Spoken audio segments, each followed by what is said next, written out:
Hey there, all my PopCon peeps. Magic Man Rusty here, and welcome to this live streaming episode of The Magnificent Seven. To celebrate PopCon Indy's 7th anniversary, we spend 7 minutes with members of our PopCon family.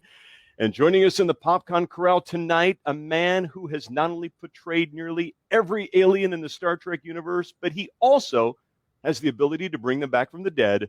I'm your host, Rusty Ammerman, and our Magnificent Seven with the plurific Jeffrey Combs begins right now. Jeffrey, how have you been, sir? Magnificent Seven, wonderful homage, and then Corral. Oh, that's good. That's good. Corral, Magnificent Seven. I think it's all about theming, don't you? It's all about theming. There is a sort of Star Trek connection. There is a Ferengi episode of Deep Space Nine called The Magnificent Ferengi. Wow. It's about a group of Ferengi, 7 of them, I believe, that all team up to go on a mission to save somebody. Are you one of them? I am one of them. Yeah. Iggy Pop is in that episode. Wow. Okay, so let's talk about this. I am clearly a huge Star Trek fan. I don't know if you remember. I'm really into this. You really are. I cannot keep up with all of the characters you've done. You have played more characters on Star Trek than any other actor alive. Not true. Oh. Not true. Okay. Need a little clarification there. My dear friend Vaughn Armstrong, has played 12. 12. Well, different characters. We call him the Dirty Dozen of outer space. Okay. He is, but to clarify, a lot of them were oneers, just one episode. But as far as recurring, maybe you're more correct. Well, I would say, though, that you played the character Weyoun 1 through 8. That's 8 characters right there. Well, I think he started actually at 4. Okay. Dying, coming back. So not really 8, more like. Okay, so let's do DS9. You played. I'm not going to get the names, but you played a pervert that wanted to get Major Kira's DNA. He was a one. This is my first episode. I'd never done a Star Trek episode before. It was kind of like a kid dream come true. I'm doing Star Trek. Finally, I'd auditioned a number of times and thank you. Does that mean I don't? Sorry, you're sorry. And then I got one. And then because of that, my dear friend Rene Aubergenois, may he rest in peace. I loved him so much. Great friend of mine. Was getting ready to direct a Ferengi episode and said, why don't we use Jeff? And they said, well, we're using him now. And he goes, yeah, but it'll be different. And they said yes, thankfully. And so that got me kind of on the dance floor. And then after I started recurring with that, they asked me to do Weyoun. And then that blew up. Lovely. And then Enterprise came along and I did Shran. Yeah, well, that is my favorite of your characters. I'm guessing it's the fan favorites and yours as well. Is that right? Listen, Shran was an Andorian, and even though he may have looked the color of a Smurf, make no mistake, he was a blue badass. He was a badass, and I loved that was the tone they went to. They sort of militarized the Andorians. Before this, they were more like snarky, smarmy diplomats that you couldn't trust the moment you saw them. But I loved that they kind of gave them valor and honor and purpose like that. Quite edgy because they'd been wronged so many times by the Vulcans. They were ready for a battle. It was okay. So I know you've told me this before. I don't want to trudge on too much territory twice here, but the character of Shran, you came up. There was an actor you had in mind. You told me once that you kind of tapped into his psyche when you came up with this. You want to share that with our PopCon fans? Sure. I sort of thought that the dynamic they were setting up was that the Andorians and the Vulcans were not exactly on good terms because the Vulcans had invaded their territory, the Andorian territory, and as an actor, you try to find, what can I play? How can I play this? What can I relate to? And I thought of England and Ireland. That's right. And so the If I can interrupt, when we had a moment, you went on for 20 minutes about how the Federation was NATO and the Vulcans were the British, and you have this whole thing worked out in your mind. It's all a metaphor for what we understand. Yes, and you saw the Andorians as the Irish, which was perfect. The So please Irish continue. with a definite chip on their shoulder and give as good as they get, and really had a problem with the trusting the Vulcans. Why wouldn't they? They've been burned by them so many times. Right. So yeah, that's sort of how I approach it. Jimmy Cagney. Jimmy Cagney was who I sort of based it on. Just plant your feet and give as good as you get. Right. And once you said that, of course, whenever I watch an episode of Enterprise, that's what I see, because the character kind of comes in and does that almost yeah, you guys, she, this almost, you can just kind of see him. Yeah, it's squaring off and and holding your ground. So is there an alien in the Star Trek universe that you've wanted to play that haven't had a chance to? There's not too many left here for you. I don't work that way. I don't even really think about it that way. I'm grateful for the plethora I've been able to do. Well, in Voyager, you got to play maybe a human being. That might be interesting. Well, you did though. You played Kevin Mulcahy. Yeah, but that was a oneer, and it was. Okay. You'd like something with less makeup. I'd like to play a captain in a chair with buttons. Chair, spine. Explain. As Kevin Pollak once said, the actor who pauses for the best no apparent reason impersonation of William Shatner in the universe. Better than Bill's impression. Better than Bill's impersonation. In Voyager, you played a character that was kind of the Delta Quadrant's version of Don King, kind of a fight promoter. That was a good episode. That was fun. That was good because I got to work with The Rock. The Rock.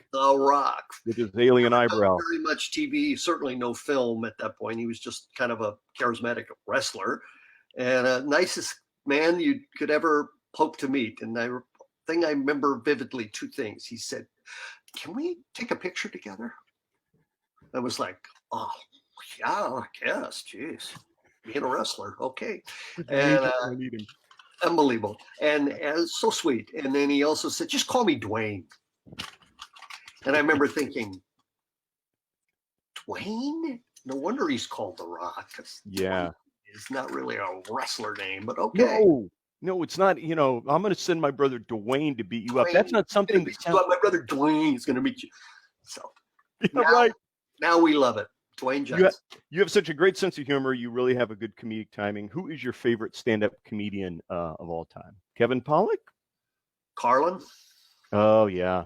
His use of words. You're kind of a word. Robert Klein, maybe? Yeah. I always think that people's favorites are always generational things from a time in your life where the impact was most vivid.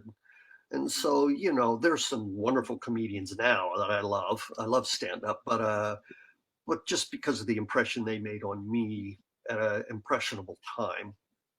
A lot of people do that with movies. I love that movie. Well, yeah, it's not a very good movie, but it meant something to you when you saw it. Yeah, sure. Sometimes it's the point in your life you were when you saw it that sparks that memory. That's right. Exactly right. That's what I attribute my great comic ability to. Hang on a second. Jerry, what do you attribute? Timing. I fell right into it. What was your first car? My dad bought me a 1962 Ford Falcon station wagon. I was 10 years old when I got it. And it was kind of bad brakes. I couldn't even drive it until we could finally afford to get the brakes fixed. But that was my car. Not really a good date car, not really good for impressing chicks. Well, maybe not good for picking up the chicks, but if you're on a date with a chick, not a bad vehicle to have. Well, that back seat did fold down. That's true. but I don't ever recall real well. It's a good vehicle to have if you're a drummer. I'm telling you that. Yeah. There's always somebody who goes, "Hey, you have a station wagon, don't you?" Yeah, And in yeah, fact, man. I was a drummer when I wanted to play drums. That was my kind of one of my first pursuits. Was first drawing when I was a little kid, and then drums. I really got into drums when I was a teenager, much to my neighbors' pain. The neighborhood, probably. And the cops would like, boop, boop, boop, boop on the front door. And like, can you keep it down? Oh, yeah, sure. Sorry. But drums. And then this may be, see if you agree. I've noticed a connection between people that are good comedians and they're also drummers. I think it's a timing. Mel Brooks was a drummer. Johnny Carson was a drummer. Isn't that interesting? I think it's all about rhythm. It's all about rhythm. And, and it makes sense. I now play the guitar, but, I kind of think I play the guitar like I play drums. It's all about rhythm. I think everybody wants to be a drummer secretly. Yes. Favorite flavor of ice cream? Go. Can I have a couple? Sure. I thought you were going to say Blue Moon, but go ahead. I really love if I'm depressed and I just want a comfort, it's going to be Haagen-Dazs vanilla Swiss almond. Okay. Classic. Yeah. And then from there I will go into the fruits range. I'm not a big chocolate dude. I'm more like black cherry. Mm-hmm. Good God. Okay, I've got it now. Black cherry in a cone. I'm good. Fantastic. Well, we hope, by the way, we did an interview with Tom Savini a few weeks ago and learned about Creepshow, and then I'm all caught up. You played a fun little character on an episode of Creepshow, the TV series. That was great. This long, storied career of mine, and I finally play a Nazi, which was you've played all kinds of bad guys, never a Nazi. Never a Nazi. Well, you can scratch. And so that was sort of it's kind of uneasy being in that. You see it on film for like, the scene's a minute or something, but you're in it for a day, 2 days, 3 days. It's kind of gets a little weird. Walking around to the right. I'm at the craft service eating with it, and I'm a commandant for the SS. It's kind of weird. It is a little weird. M&Ms and it's kind of weird. Well, thank you for taking the time to share with us here. We would love to see you in Indy sometime at PopCon. What's that? Are we done? Well, we don't have to be. You want to keep going? Well, you can ask me a couple more trivia topics. Okay. We were talking off screen about you really like play. You started in theater. So you are a musical guy? Do you do musical numbers? Well, I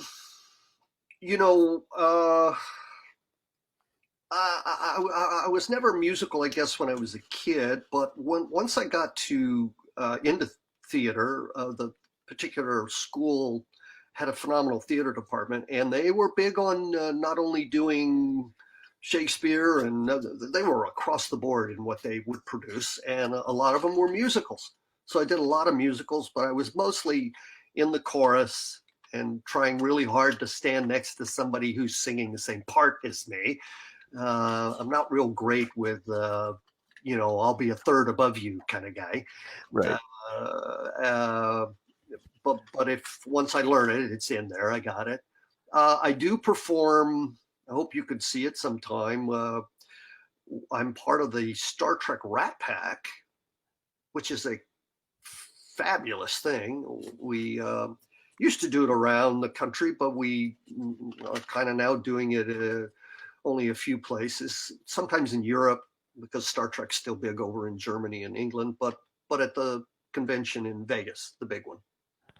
And the Rat Pack. So I'm not familiar with this. So you have, are you Dean Martin? Are you Sammy Davis Jr.? We're not identifiable that way. But what we do is we go out. First of all, this is all sort of based on the foundation of Max Grodenchik, who plays Rom. Yeah. Quark's brother, is genius at lyrics. he's sort of the Al Yankovic of Star Trek. Okay. So familiar tunes that mm-hmm. with Star Trek lyrics, Borg Queen, just goes on and on.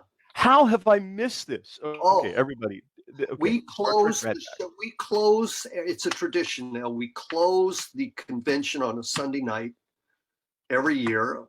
I hope this year it happens, but we're up in the air with that one, right? Yeah, right. But and the fans just eat it up. They just love it. And so it's me and Casey Biggs, Max Kredenchik, Ethan Phillips, and Vaughn Armstrong. Okay, we've got the picture up right now there, Jeffrey. There you guys are. There it is. Yeah. That's not us in our tuxes, though. But that shot's from rehearsal. And I guess, is that Armin? No, there's Ethan. Okay. So we have a grand time. We're all in tuxes. We got highballs and a lot of fun. And we sing our hearts out. So fans love that. But otherwise, not so much. Well, okay, but did you do a lot of musical theater when you were starting out and even now, or did you do more straight theater? I would say it was a mixed bag. It was a real potpourri. And then once I left that first college that I went to, I hadn't been in very many musicals. A lot of the guys that I was in those musicals with, some of them have gone on to be, Broadway and big musicals on Broadway and Tonys and all that stuff. But, I wouldn't say I'm a triple threat.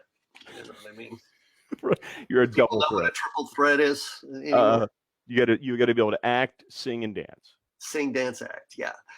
So these guys are just voices of the gods. So.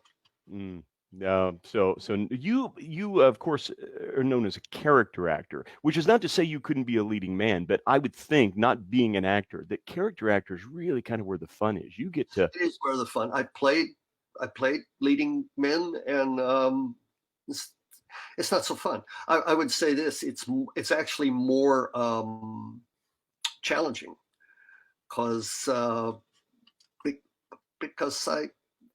like to play, and you kind of have to just kind of ground yourself and play it straight. And it's not so fun. It's not as fun.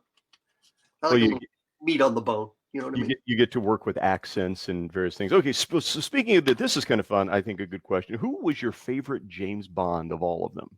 Well, that would be easy to answer because hello, Miss Honeypenny. Bond, James Bond. Yes. This is why he's a character actor, folks. I love Sean Connery, but then my second would be Daniel Craig. Yeah, he's great, isn't he? I really like him. There's a edginess there, and a melancholy and a threat. I really like that. If you're gonna go another way, that's the way to go. He really looks like he can beat somebody's ass. Oh, he looks like he would dominate. Yeah. Yeah, that's a yes, and great impression. So, did impressions ever get you a gig? Did you ever able to throw those out there and impress somebody or make them laugh? I do a few, and they're usually pretty bad. That's right, but no one knows who this is anymore. But thank you, Mr. Reagan. Well, yes, and that's mommy. Can you do Walken, Christopher Walken? I can't do Walken. Oh, sorry, I shouldn't have thrown that at you. I can't. That's a shame. Sometimes I like to do Bob Texaco, Hameline Hope. Hey, listen, I can't. Hey, we have a marvelous show coming up. I tell you, Martha Ray, Elkie Summer, and of course the College All-Star football team. They're all going to be here. Hey, but no, I tell you. You have this Frank. It's more like a Dave Thomas. It's an impersonation of Dave Thomas doing Bob. Right. It's like almost everybody did Dana Carvey doing Bush, right? It was right. Yeah. So. But when you do, you have a Frank Gorshin ability when you do impressions. Your face changes. Speaking of Frank Gorshin, I just watched the Star Trek episode. It was airing. I chanced upon it, where he's like, Yeah, he was a good dramatic actor when he was. a lot of comedians can't get out of their shtick, but he could bring it down and be grounded. But when they do, they're exceptional. Like Robin Williams and even Adam Sandler. And when they can best out of that, they're fantastic. Yeah, I spent a summer with Robin at that first theater that I was in. He was in the summer company, and me and a posse of other actors used to hang around a little bit. I was in like 2 shows with Robin. Sweet, dear, and brilliant man. I have to tell you, he didn't get cast very well. It was kind of one of those things where everybody shows up and auditions, and from that you get cast in 3 shows of the 6. And but he had some okay supporting roles. But man, after the show, at the party, genius. Was he? This was you were working with him. This was before Mork and Mindy, before Happy Days. Wait. Okay. We're talking 1972. Oh yeah, way before. Yeah, I remember. Before anybody knew who Robin Williams was. I remember seeing that episode of Happy Days, sitting on the floor this far from the television, just enamored with this. And I remember thinking, this guy is going to be famous. I was, in elementary school, and for some reason I was a talent agent, even that this guy is going to be something. And he blew up, didn't he? He had friends in the theater, in the company with me, and they would say, Robin, do the guru. And Robin would get up in the middle of a round table and cross-leg, and then everybody was free to fire him questions. What's the meaning of life? And he would hold forth and have us hurting just forever. And you're just sitting there going, who else can do this? Nobody. Wow. No, he was really on a different plane of existence, wasn't he? Really was. Well, that's amazing that you got to work with him. I'll tell you a Mork and Mindy story. I was out having lunch once at Paramount, and this was when I first came to LA, and I was having lunch with a casting director, hoping to maybe, I don't know, get an audition or something, and what you do. And we went to the commissary on the Paramount lot, which is where Mork and Mindy was shot, right? And and he spotted me from across the room and came over and said, Jeff, what are you doing, man? How are you? I mean, that whole place was probably like, who's Robin talking to? It's like, no, I'm just an old acquaintance he knows. And that's the kind of heart he had. He was a sweet, generous guy and remembered people from the past like that. And you're right. He was brilliant. I can't think of the character's name, but in several episodes of Mork and Mindy, a recurring character, he was the guy that was homeless, but he was from Ecuador, that kind of crazy loon guy. You would have been great playing that character. You know the one I'm talking about? No, I don't. Look! I didn't at that point in my life, I was doing a lot of theater, and every night there's a show, and so there's gaps of television that I didn't wasn't able to immerse myself. Because to our young PopCon fans, kids in those days, you couldn't record it. It was on, and if you missed it, you missed it. Maybe you'd pick up a rerun, but there was no going back and streaming the episode. That didn't exist yet. Yeah, exactly. None of that. No VCR yet, and not even DVR. What's that? Right. Man, it was completely different. So, was the Re-animator really your first kind of big push in front of a great number of audiences in the movie industry? Absolutely. I'd done a couple day things, little movies, just day player kind of stuff. And I did one other marginal horror movie, which was a real eye opener, low budget and kind of seedy, a little bit weird. But Re-animator was, got me on the dance floor for sure. I was doing a play in LA, and the casting director actually came and saw the thing. They kind of don't do that anymore. But said there's something you might be right for, and I went, okay, fine. And there you were, the mad scientist. Then got an audition, read for it, call back, it's yours. That's got to be a fun day. Well, I actually thought no one will see this movie. It's so damn bloody, and it'll give me experience. I'll be on a set. That'll be good, but no one's going to see it. What is the one thing people seem to, when you get made on the street, when you get recognized, what is the one thing, the constant, the common denominator there? I don't get recognized all that much. Maybe it's because I'm older. Maybe it's because I live out here in the outer burbs, and it's kind of a different thing. But when I go into LA or something, it perks up a little bit. But it's usually, and the Star Trek stuff now, because I was always in makeup, so it's not like people are going to go, "Hey, you're." I do remember one guy. I went into the grocery store in Hollywood, and he went, "Oh man, you ruined my relationship. I showed Re-animator to my girlfriend, and she hit me. She won't speak to me anymore. Man, that's your fault." It's like, God, okay. Yeah, sure, I'll take the blame, whatever. Sorry. I would have said, "You're welcome," because if she doesn't look like Re-animator, you don't want her in your life. Yeah, right. Do you have any phobias? Phobias? Anything scare you? Spiders, snakes? Tech scares me. I get really flustered when it comes to. I love with tech. They go, "Oh, it's so easy. It's just do this and do that, and you're in." Today was pretty easy, but you were a little. If I can say, you were a little anxious about being able to log in to do the Magnificent Seven today. A little bit. Yeah. Well, because it's always. Oh, but then you have to do this, and then but wait, you didn't do that, and then you got to download this driver, and you got to get find that over there, and do you see that up there in the upper right hand corner? And it's just all of this. What am I, a secretary now? Right. Yeah, it kind of annoys me. You need to have like an 8-year-old in your house to do this stuff for you. Yes, I do. Yeah, that's what you need. I do. Dude, it has been a pleasure. You brought the family out once to see me when I was at the Magic Castle. It was very kind of you to do that. And if I'm ever out there again, I would like to extend that invitation again, so you could come. Wait a minute, though. You should be. You should do some magic right now. No, this is all about you, Jeffrey. Well, okay, it's all about me, but me says that you. Oh, you do a magic trick. God, are you serious? You're not loaded up, are you? You didn't. No, I don't have any. Load up on anything. You got no card. You don't have no cards up your sleeve. Nothing. I have no sleeves at all. Well, you're a disappointment then to me today.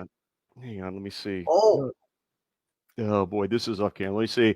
All right, the pressure is on. Okay, okay. I've got a quarter. Give me a second here. I'm going to. Okay. All right, there we go. All right, I've marked the quarter. Let me get it up here so you can see. Anybody see that? Nope. Yeah, I see it. That's my initial R. There it is. It's on the quarter. So here we go. Let's see. Keep your eye on the quarter. We're going to see if we can make something interesting happen. It's gone. There we go. I hope that was good enough, considering it was spur of the moment there, Jeffrey. Jeffrey? Hold on. That was spur of the moment. Speaking of tech, I think. You got a problem? Can you hear me? What? Can you? You got a good problem with your speaker? You can't hear me? Oh, wait. What? Can you talk? Yeah. This is me talking. I just made a quarter disappear. Fuck's going.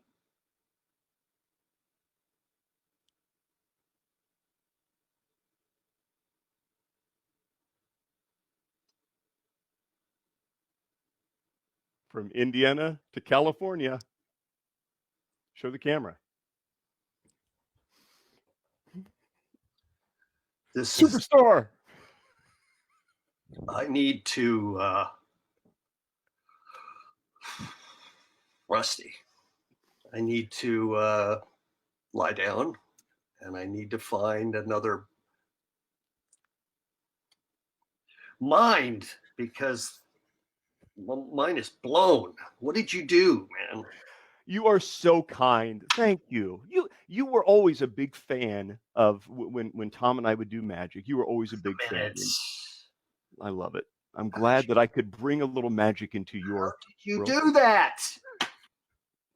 Can you keep a secret? Yeah. So can I. I love you, Rusty.